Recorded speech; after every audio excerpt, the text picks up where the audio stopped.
जी जी अम्मी, मुझे भी आपकी बहुत याद आती है। मैं आज ही छुट्टी लेके गांव पहुंच जाऊंगा। मैं आज की ट्रेन से ही गांव आ जाऊंगा। मुझे भी आप लोगों की बहुत याद आती है।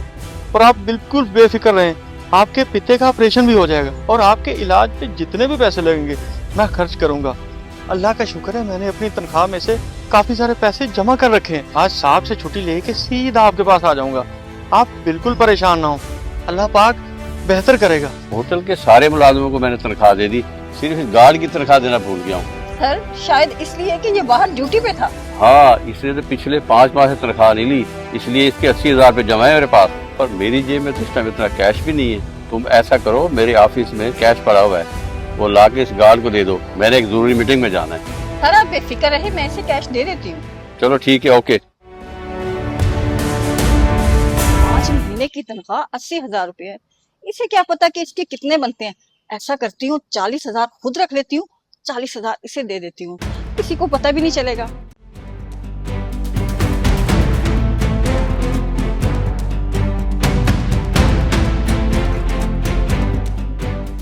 क्यों भाई गार्ड, तनख्वाह चाहिए? जी जी मैडम, मैं तो कब से तनख्वाह का इंतजार कर रहा हूँ। अच्छा, मेरे ऑफिस में आ जाओ, मैं अभी तुम्हें तनख्वाह दे देती हूँ। अल्लाह आपको सलामत रखे मैडम। आ जाओ। गार्ड, ये अपनी सैलरी स्लिप पर साइन करो और अपनी तनख्वाह वसूल करो। जी मैम हो गया। अब मुझे सैलरी दे दें। ये लो अपनी तनख्वाह, पूरे 40,000 है, अच्छी तरह गिन लो। मैम 40,000?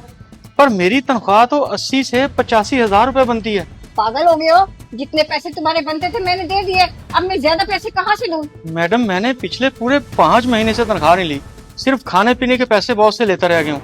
मुझे अच्छी तरह याद है, मेरे पैसे इससे ज्यादा बनते हैं, ये थोड़े हैं। तो इसका मतलब है मैं झूठ बोल रही हूँ? नहीं मैम, मेरा वो मतलब नहीं है। आप झूठ नहीं बोल रही, लेकिन मैं भी सच बोल रहा हूँ। आप बराए मेहरबानी एक बार हिसाब किताब दोबारा चेक कर लें। सारा हिसाब किताब मैंने देख लिया है और साहब मुझे इतने ही कह के गए हैं, मेरा दिमाग ना खराब करो। मैडम खुदा के लिए रहम करें, मेरा खानदान इस पैसों के इंतजार में है। मेरी वालदा का ऑपरेशन होना है, अगर मैं पूरे पैसे ना लेके गया तो उनका इलाज रुक जाएगा। मैम बराए मेहरबानी आप मुझे मेरे पूरे पैसे दें। मैंने कह दिया ना, जितने पैसे बनते थे मैंने दे दिए, अब ज्यादा बहस करने की जरूरत नहीं है। मैडम फिर ये 40,000 भी आप रख लें, क्योंकि मैं अपने पूरे पैसे ही लूंगा। लगता है तुम्हें अपनी नौकरी प्यारी नहीं है।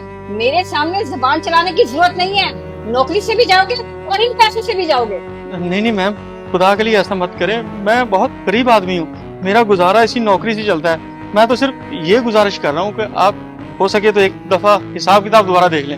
एक बात को कितनी दफा दोहराऊं, मैंने तुम्हें कह दिया ना, जितने पैसे बनते थे दे दिए, अब जाओ यहाँ से, मुझे और भी काम करने हैं।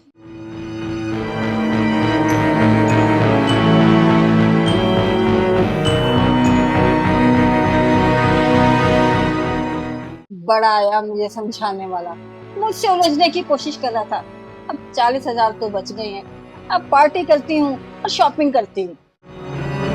हाँ हाँ, तुम बेफिक्र करो, तुम्हारा काम हो जाएगा। अस्सलाम वालेकुम साहब। वालेकुम सलाम। एक मिनट ठहरो, तुमसे बाद में बात करता हूँ। वो तुमने तो गांव में जाना था, अभी तक गए नहीं? साहब जाना मेरे नसीब में नहीं था, इसलिए मैं नहीं जा सका साहब। क्या मतलब, खुल के बताओ। कुछ नहीं साहब, शायद मेरे नसीब में नहीं था कि अपनी अम्मी से मिल सकूं, अपनी फैमिली से मिल सकूं और उनके साथ वक्त गुजार सकूं, इसलिए साहब मैं नहीं जा सका साहब। तो बात को घुमा क्यों रहे हो? मैंने तुम्हें छुट्टी भी दे दी थी और 5 महीने की तनख्वाह मैडम के हाथ तुम्हें भिजवा दी थी। साहब मुझे पूरी तनख्वाह नहीं मिली, सिर्फ 40,000 रुपए मिले। क्या, सिर्फ 40,000? जी साहब, इन पैसों से अगर मैं गाँव जाता तो मेरा आने जाने का किराया 10,000 लग जाता, फिर ना अम्मी का ऑपरेशन हो पाता और ना फैमिली के अखराजात पूरे होते, इसलिए साहब मैं नहीं गया गाँव। और मुझको तो मैडम ने बताया था फोन के ऊपर कि तुमको पैसे पूरे दे दिए। नहीं साहब, मुझे पूरे पैसे नहीं मिले। अब मैडम ने ऐसा क्यों किया ये मैं नहीं जानता। मैडम हमारे पास काफी अरसे से काम कर रही है, पर मैंने कभी उसकी दयानतदारी पे शक नहीं किया। उन्होंने कभी भी 1 रुपए की बेईमानी नहीं की। तुम उनके खिलाफ इतनी बड़ी बात कैसे कह सकते हो कि तुम्हारे पैसे रोक लिए? साहब बेईमानी तो आज तक मैंने भी नहीं की, इतने सालों से मैं आपके पास नौकरी कर रहा हूँ, कभी भी आपसे झूठ नहीं बोला मैंने, आज भी सच बोल रहा हूँ साहब। खुदा के लिए मेरी बात का यकीन करें, मुझे वाकई 40,000 रुपए मिले हैं। मेरे ऑफिस चला जा, टेबल पे एक कागज पड़ा होगा, वो लेकर आ। मैं लॉन में बैठा हूँ, ठीक है? जी ओके बॉस। ये साहब आपने मंगवाया था।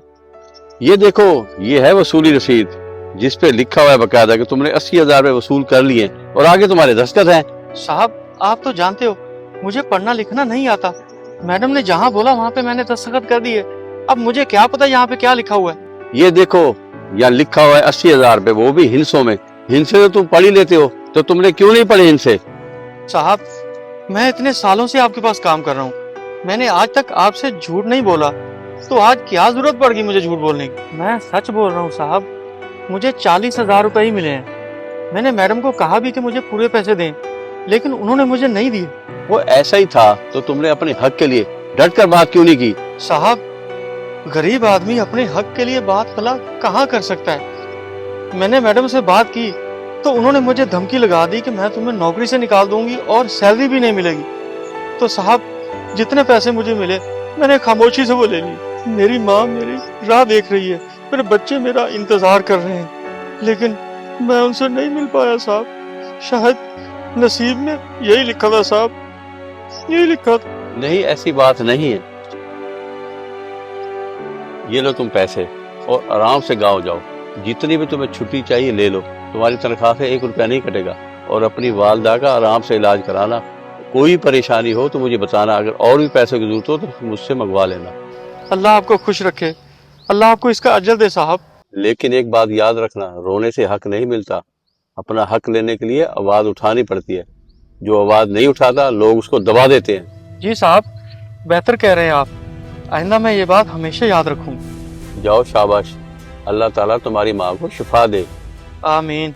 बहुत बहुत शुक्रिया साहब आपका।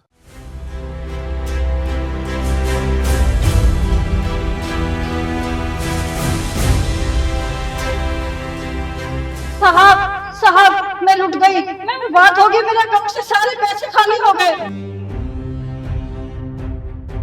क्या कह रही हो? जरा स्कूल का सांस लो और मुझे पूरी बात बताओ। साहब कुछ देर पहले मुझे कॉल आई और सामने वाली खातून ने बोला कि मैं बैंक से बात कर रही हूँ और उसने कहा कि आपके अकाउंट में मशकूक सरगर्मी लिखी गई है, अगर अभी तस्दीक ना की गई तो अकाउंट बंद हो सकता है। अच्छा, तो फिर? उन्होंने मेरी कुछ मालूमात पूछी और फिर मेरे मोबाइल पर ओटीपी मैसेज आया। उसने कहा कि आपके अकाउंट को महफूज करने के लिए ये ओटीपी हमें जल्दी से बता दें। इसलिए मैं घबरा गई और मैंने फौरन उसे वो कोड बता दिया। इसके बाद फिर क्या हुआ? और चंद मिनट बाद मेरे मोबाइल पे ये मैसेज आया कि आपके अकाउंट से सारी रकम निकल चुकी है। मैंने फौरन बैंक फोन किया तो उन्होंने कहा कि हम कभी फोन पर ओटीपी या पासवर्ड नहीं मांगते, क्योंकि आपने ओटीपी खुद बताया इसलिए आपकी ट्रांजैक्शन मुकम्मल होगी। साहब मेरी सारी जमा पूंजी लुट गई। ये तो तुमने बहुत बड़ी गलती की। ये बात तो हम आपको कई बार पहले समझा चुके हैं। अगर कोई फोन पे आपसे पासवर्ड ओटीपी मांगे तो मत दो। बैंक वाले कभी भी ये मालूमात फोन पर नहीं लेते। तुमने पढ़ी लिखी होकर इतनी बड़ी गलती कैसे कर दी? साहब उसने मुझे कॉल पर ऐसे कन्विंस किया कि मुझे समझ ही नहीं आया कि मैं क्या करूं। जब किस्मत साथ ना दे तो ऐसी गलती हो ही जाती है। मुझे क्या मालूम था कि मेरे साथ ये सब होगा। तुमसे एक बात पूछूं? जी जी साहब पूछे। जब गार्ड ने मुझे बताया ना कि उसे आपने पूरी तनख्वाह नहीं दी, मुझे बिल्कुल उसकी बात पर यकीन नहीं आया, क्योंकि आप मेरे साथ काफी सालों से काम कर रही और बड़ी ध्यानदारी से काम करें, पर मेरे दिल में शक जरूर आ गया था। आज इस वाक्य के बाद तुम्हारा जमीर तुम्हें जरूर मलामत कर रहा होगा कि तुमने गार्ड के साथ जाती की। अब सच क्या है अपनी जबान से बताओ। साहब सच ये है कि मैंने वाकई गार्ड के 40,000 रुपए रखे थे। मैंने सोचा सीधा साधा आदमी है, उसे क्या पता चलेगा। आज जब मेरे अपने पैसे गए तो मुझे अपनी गलती का एहसास और बहुत शर्मिंदगी हुई। मुझे इस बात का बहुत दुख हुआ, पर एक बात याद रखना, जो किसी का हक मारता है उसके साथ कभी अच्छा नहीं होता। साहब आप मुझे माफ कर दें और जब गार्ड आएगा तो मैं उससे भी माफी मांग लूंगी। गलती मान लेना अच्छी बात है, पर एक बात याद रखना, आज के बाद कभी भी किसी मुलाजिम के साथ ज्यादती की तो मैं इस कंपनी से तुम्हें फौरन निकाल दूंगा। जी साहब आइंदा मैं कभी ऐसी गलती नहीं करूंगी। तुम्हारे पैसे चले गए तो परेशान ना हो, तुम्हारी मदद मैं करूंगा, पर ये मदद इसलिए है कि तुम समझ जाओ। और एक बात याद रखना, ऐसी गलती दोबारा नहीं करनी। मुझे उम्मीद है कि तुम समझ गई होगी। जी जी साहब मैं अच्छी तरह समझ गई। चलो आओ ऑफिस का काम देखें।